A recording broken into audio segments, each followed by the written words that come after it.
L'Algérie s'est inclinée au bout du suspense face au Ghana 0-0 lors du temps réglementaire et 2-4 en manquant 2 tentatives lors de la séance de tir au but, en quart de finale de la Coupe d'Afrique des Nations 2025 ce samedi 19 juillet.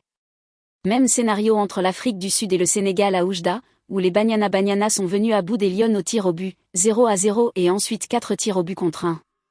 En demi-finale, le Maroc affrontera le Ghana et le Nigeria sera opposé à l'Afrique du Sud le 22 juillet prochain. Le quart de finale entre l'Algérie et le Ghana n'a pas donné lieu à une rencontre prolifique en termes de buts, mais a été fatale aux Fennecs qui ont échoué de peu à se qualifier pour le dernier carré. Les Algériennes ont vu leur compétition prendre fin sans encaisser un seul but dans le jeu, après avoir même tenu tête à la redoutable équipe du Nigeria lors de la 3e journée de la phase de groupe. Les Black Queens ont pourtant failli faire céder la défense algérienne à la demi-heure de jeu, mais la tentative de Stella Niamki a été refusée pour un hors-jeu, 27e.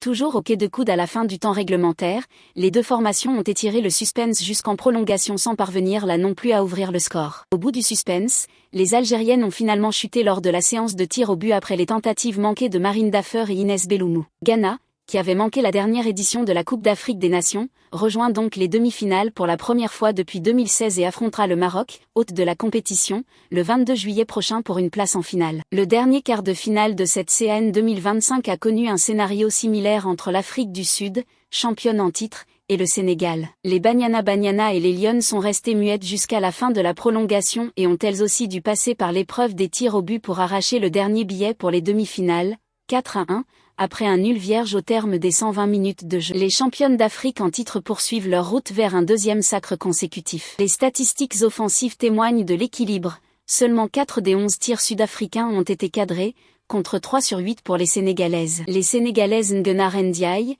co-meilleures buteuses jusqu'à présent dans la compétition avec 4 buts, et Meta Kand ont chacune manqué leur tir face à la gardienne sud-africaine, permettant aux Banyana de se qualifier pour le dernier carré.